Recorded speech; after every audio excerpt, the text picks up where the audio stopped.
হরমুজে বিভিন্ন জাহাজকে লক্ষ্য করে ড্রোন হামলা চালিয়েছে ইরান। ইরানের $1,000 কোটি ছাড়ে আমিরাতের গোপন সমঝোতা। ইরান যুদ্ধের নতুন মোড়, শান্তি নাকি ফাঁদ? বস্তিতে জন্ম নেওয়া ছেলেটি এখন দুবাইয়ে 20,000 কোটি টাকার মালিক। ভূমিকম্পের তাণ্ডবের মাঝেও নাতিকে বুকে আগলে রাখলেন দাদি। স্বাগত জানাচ্ছি কালবেলা আন্তর্জাতিক সংবাদে, সাথে আছে মুজাহিদুল ইসলাম। শিরোনাম জানাচ্ছিলাম, এবারে বিস্তারিত। হরমুজ প্রণালীকে ঘিরে নতুন করে উত্তেজনা ছড়িয়েছে ইরান যুক্তরাষ্ট্র সংঘাতে। মার্কিন দাবি, বন্ধ ঘোষণার পরও প্রণালী অতিক্রমের চেষ্টা করা জাহাজগুলোকে লক্ষ্য করে একাধিক ড্রোন হামলা চালিয়েছে তেহরান। তবে সব ড্রোনই মাঝপথে ভূপাতিত করার দাবি করেছে মার্কিন সেন্ট্রাল কমান্ড। কয়েক ঘণ্টা ব্যাপী এই উত্তেজনার মধ্যেও বড় ধরনের ক্ষয়ক্ষতি এড়ানো গেছে বলে জানাচ্ছে ওয়াশিংটন। বিশ্বের অন্যতম গুরুত্বপূর্ণ বাণিজ্যিক নৌপথ হরমুজকে ঘিরে নতুন এই ঘটনা প্রবাহ আন্তর্জাতিক অঙ্গনে উদ্বেগ আরও বাড়িয়েছে। বিস্তারিত থাকছে প্রতিবেদনে। পুরোপুরি বন্ধ থাকার পরেও হরমুজ প্রণালী অতিক্রম করতে চাওয়া জাহাজকে লক্ষ্য করে হামলা চালিয়েছে তেহরান। তবে সবগুলো ড্রোন ভূপাতিত করার দাবি জানিয়েছে মার্কিন বাহিনী। শনিবার মার্কিন সেন্ট্রাল কমান্ড এক বিবৃতিতে জানায়, ইরান বেশ কয়েক ঘণ্টা ধরে অনবরত ড্রোন ছুটে ওই এলাকার জাহাজগুলোর জন্য নিরাপত্তা ঝুঁকি তৈরি করেছিল। তবে মার্কিন বাহিনী তাৎক্ষণিক ও কার্যকর ব্যবস্থা গ্রহণ করে সেই ড্রোনগুলোকে মাঝপথে ভূপাতিত করতে সক্ষম হয়। মার্কিন সামরিক বাহিনীর দ্রুত পদক্ষেপে বড় ধরনের ক্ষয়ক্ষতি এড়ানো সম্ভব হয়েছে এবং বর্তমানে হরমুজ প্রণালীতে জাহাজ চলাচল সম্পূর্ণ স্বাভাবিক রয়েছে। উল্লেখ্য, এই ড্রোন হামলার ঘটনায় পূর্ববর্তী উত্তেজনার জেরে মার্কিন বাহিনীর ইরানের বেশ কয়েকটি উপকূলীয় নজরদারি রাডার স্থাপনায় পাল্টা আক্রমণ চালিয়েছিল। পর্দার আড়ালে কি নতুন করে ঘনিষ্ঠ হচ্ছে ইরান ও সংযুক্ত আরব আমিরাত? রয়টার্সের এক প্রতিবেদনে দাবি করা হয়েছে, আঞ্চলিক নিরাপত্তা নিশ্চিত করতে তেহরানের সঙ্গে শত শত কোটি ডলারের গোপন সমঝোতায় পৌঁছেছে আবুধাবি। এমনকি কয়েক বিলিয়ন ডলার ছাড় দেওয়ার তথ্যও সামনে এসেছে। তবে এসব দাবি জোরালোভাবে অস্বীকার করেছে আমিরাত। তাহলে সত্যিই কি বদলে যাচ্ছে মধ্যপ্রাচ্যের কূটনৈতিক সমীকরণ, নাকি এটি শুধুই গুঞ্জন? বিস্তারিত থাকছে প্রতিবেদনে। পর্দার আড়ালে কি তবে নতুন কোনো সমীকরণ চলছে? রয়টার্সের এক বিস্ফোরক প্রতিবেদনে দাবি করা হয়েছে, আঞ্চলিক নিরাপত্তা রক্ষায় ইরানকে শত শত কোটি ডলার ছাড় দেওয়ার গোপন চুক্তি করছে সংযুক্ত আরব আমিরাত। তবে খবরটি পুরোপুরি ভিত্তিহীন বলে উড়িয়ে দিয়েছে আবুধাবি। দীর্ঘদিন ধরে চলা ইরান আমিরাতের বৈরিতার কারণে ওমান উপসাগরে আমিরাতের ফুজাইরাহ বন্দর সহ দুবাইয়ের বিভিন্ন অর্থনৈতিক কেন্দ্রে ইরানি ড্রোন ও ক্ষেপণাস্ত্র হামলা চালায়। এতে দুবাইয়ের প্রবাসী ও হোটেল ব্যবসা মারাত্মক ক্ষতিগ্রস্ত হয় এবং প্রধান বাণিজ্যিক কেন্দ্র হিসেবে এর নিরাপত্তা হুমকির মুখে পড়ে। মূলত নিজস্ব নিরাপত্তা নিশ্চিত করতে ও দুবাইয়ের হাব মর্যাদা পুনরুদ্ধার করতে আমিরাত এই কৌশলগত পরিবর্তনের সিদ্ধান্ত নেন। আঞ্চলিক সূত্র মতে, কয়েক সপ্তাহ আগে তেহরানের সাথে আলোচনা শুরু হলেও গত সপ্তাহে ইরানের শক্তিশালী বিপ্লবী গার্ড বাহিনীর কর্মকর্তারা আবুধাবির উপশাসক ও জাতীয় নিরাপত্তা উপদেষ্টা শেখ তাহনুন বিন জায়েদ আল নাহিয়ানের অতিথি নিবাসে সফরের পর এর সিদ্ধান্তের গতি ত্বরান্বিত হয়।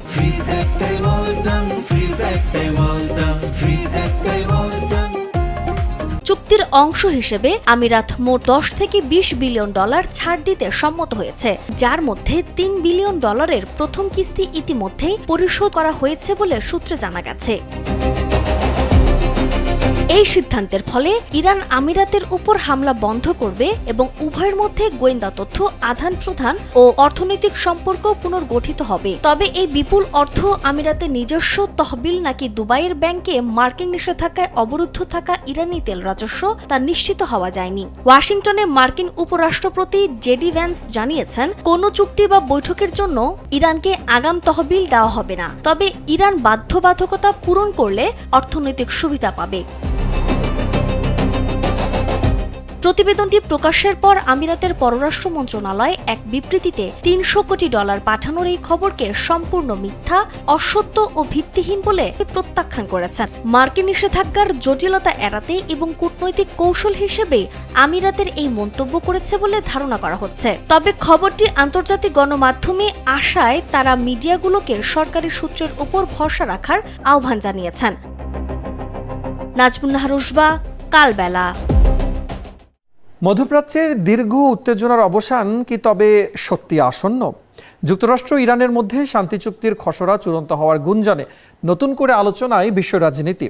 পাকিস্তানের প্রধানমন্ত্রী ও ইরানের পররাষ্ট্রমন্ত্রীর বক্তব্যে জোরালো হয়েছে সেই সম্ভাবনা। তবে শান্তির এই বার্তার মধ্যেই উভয় পক্ষ নিজেদের বিজয় দাবি করছে। প্রশ্ন উঠছে, এটি কি সত্যিকারের সমঝোতার পথ নাকি নতুন কোনো কৌশলগত খেলার অংশ? মধ্যপ্রাচ্যের ভবিষ্যৎ নির্ধারণে গুরুত্বপূর্ণ এই সমীকরণ নিয়ে বিস্তারিত থাকছে প্রতিবেদনে। মধ্যপ্রাচ্যের উত্তপ্ত আকাশ কি তবে শান্ত হতে চলেছে? জেনেভায় উচ্চ পর্যায়ের গোপন বৈঠকের গুঞ্জন আর ওয়াশিংটন তেহরানের পাল্টাপাল্টি বার্তার আড়ালে এক বিশাল সমীকরণের আভাস পাওয়া যাচ্ছে। এদিকে মার্কিন ইরান শান্তির চুক্তি খসড়া চূড়ান্ত বলে জানিয়েছেন পাকিস্তানের প্রধানমন্ত্রী। এই ব্যাপারে সায়ও দিয়েছেন ইরানের পররাষ্ট্রমন্ত্রী। সব মিলিয়ে সমীকরণ বলছে যুক্তরাষ্ট্র ও ইরানের চুক্তি খুব কাছাকাছি। এমনটাই প্রতিবেদন প্রকাশ করেছেন রয়টার্স সহ আন্তর্জাতিক গণমাধ্যমগুলো। যুক্তরাষ্ট্র ও ইরানের মধ্যে শান্তি চুক্তির ইঙ্গিতে যখন বিশ্ব রাজনীতির সমীকরণ দ্রুত পাল্টাচ্ছে, ঠিক তখনই রণক্ষেত্রে নিজেদের চূড়ান্ত বিজয় দাবি করে তেহরান এক বিস্ফোরক নাটকের জন্ম দিয়েছে। পরস্পরের দিকে তাক করা কামানের নলগুলো নামিয়ে আনার গুঞ্জন চললেও তেহরানের এই হুঙ্কার ওয়াশিংটনের সাথে চলমান মনস্তাত্ত্বিক যুদ্ধকে এক নজিরবিহীন উত্তেজনার চূড়ায় নিয়ে গেছে। তবে এই অস্থির সময়ে শান্তি চুক্তির প্রয়োজনীয়তা প্রকট। একদিকে যুদ্ধের ব্যয় ও জ্বালানির সংকট যুক্তরাষ্ট্রের অর্থনীতিকে নাজেহাল করছে, অন্যদিকে ইরানের ওপর লাগাতার নিষেধাজ্ঞার প্রভাব স্পষ্ট। মূলত নভেম্বরের মধ্যবর্তী নির্বাচনকে সামনে রেখে ডোনাল্ড ট্রাম্পের জন্য এই যুদ্ধ এখন পথের কাঁটা। জনপ্রিয়তার ধস নামা ট্রাম্পের কাছে এই চুক্তি কেবল শান্তি নয়, নিজের মুখ রক্ষার শেষ সুযোগ। আবার তেহরানের দাবি, যুদ্ধের প্রতিদিনই তাদের আত্মবিশ্বাস বাড়িয়ে তাদের সামরিক ও কৌশলগতভাবে আরো শক্তিশালী করছে, তাই তারা একে নিজেদের বিজয় হিসেবে দেখছেন। এমন তথ্যই নিশ্চিত করেছে রয়টার্স ও আল জাজিরা। কিন্তু প্রশ্ন ওঠে, এই জয় আসলেই কার? তেহরানের শর্ত স্পষ্ট: লেবাননে হামলা বন্ধ, হরমুজ প্রণালী উন্মুক্তকরণ এবং জব্দকৃত শত শত কোটি ডলার ও তেল নিষেধাজ্ঞা প্রত্যাহার। ইরানের এই কঠোর অবস্থানের চাপে পড়েই হয়তো ইরানের জব্দ করা $24 বিলিয়ন ছাড়তে রাজি হয়েছে ট্রাম্প। এদিকে ইসরায়েলের প্রধানমন্ত্রী বেনিয়ামিন নেতানিয়াহু এর সমঝোতায় চরম খুশি। ইসরায়েলের আশঙ্কা, তাদের লক্ষ্যগুলো অপূর্ণ রেখেই যদি যুক্তরাষ্ট্র চুক্তি করে তবে নিরাপত্তা বিঘ্নিত হবে। তবে বিশ্লেষকরা মনে করছেন, মার্কিন সামরিক ও কূটনৈতিক সহায়তার উপর নির্ভরশীল ইসরায়েল শেষ পর্যন্ত ট্রাম্পের সিদ্ধান্ত মানতে বাধ্য হতে পারে। মূলত গত 28 ফেব্রুয়ারি শুরু হওয়া এই সংঘাত লেবানন পর্যন্ত বিস্তৃত হয়। এখন 60 দিনের যুদ্ধবিরতির একটি খসড়া তৈরি হয়েছে। যদিও ইসরায়েলের অব্যাহত বোমা বর্ষণ এই চুক্তির পথে বড় বাধা। শেষ পর্যন্ত যদি ট্রাম্প ও গালিভাফের হাত ধরে এই চুক্তি স্বাক্ষরিত হয়, তবে তা মধ্যপ্রাচ্যের রাজনীতিতে নতুন এক মোড়ের সৃষ্টি করবে। নাজমুন নাহার, উসবা, কালবেলা। একসময় স্কুল ক্যান্টিনে একটি সমুচা কেনার সামর্থ্য ছিল না। মুম্বাইয়ের বস্তিতে বেড়ে ওঠা সেই কিশোরী আজ দুবাইয়ে গড়ে তুলেছেন প্রায় 20,000 কোটি রুপির ব্যবসায়িক সাম্রাজ্য। সংগ্রাম, ঝুঁকি নেওয়ার সাহস আর অদম্য পরিশ্রমে কিভাবে রিজওয়ান সাজান হয়ে উঠলেন ড্যানিউব গ্রুপের প্রতিষ্ঠাতা ও সফল উদ্যোক্তা, সেটি এখন অনুপ্রেরণার গল্প। বস্তির সংকীর্ণ গলি থেকে বিলাসবহুল প্রাসাদে পৌঁছানোর এই অবিশ্বাস্য যাত্রা নিয়ে থাকছে বিস্তারিত প্রতিবেদন। মুম্বাইয়ের বস্তি থেকে দুবাইয়ের 40,000 বর্গফুটের রাজকীয় প্রাসাদ। রিজওয়ান সাজানের জীবন যেন কোনো রূপালী পর্দার সিনেমাকেও হার মানায়। এক সময় স্কুল ক্যান্টিনে একটা সমুচা কেনার টাকা যার পকেটে ছিল না, আজ তিনি 20,000 কোটি রুপির ড্যানিউব গ্রুপ সাম্রাজ্যের একচ্ছত্র অধিপতি।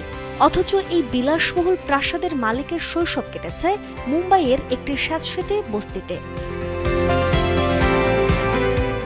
মুম্বাইয়ের ঘাটকোপার এলাকার এক অন্ধকার গিঞ্জি বস্তি, যেখানে নুন আনতে পান্তা ফুরায়। সেখানে এক কিশোরের বুক ভরার স্বপ্ন ছিল, স্কুলের টিফিন টাইমে বন্ধুরা যখন ক্যান্টিনে জমিয়ে সমুচা খেত, 14 বছরের সেই ছেলেটি তখন পকেটে হাত দিয়ে দূর থেকে চেয়ে থাকত। মাসে হাত খরচের মাত্র 15 রুপি। এই ছোট্ট অভাব আর অপমানে সেদিন তার ভেতরের এক অগ্নিকুণ্ড তৈরি করেছিল। ছেলেটি প্রতিজ্ঞা করেছিল, নিজের ভাগ্য সে নিজেই বদলাবে।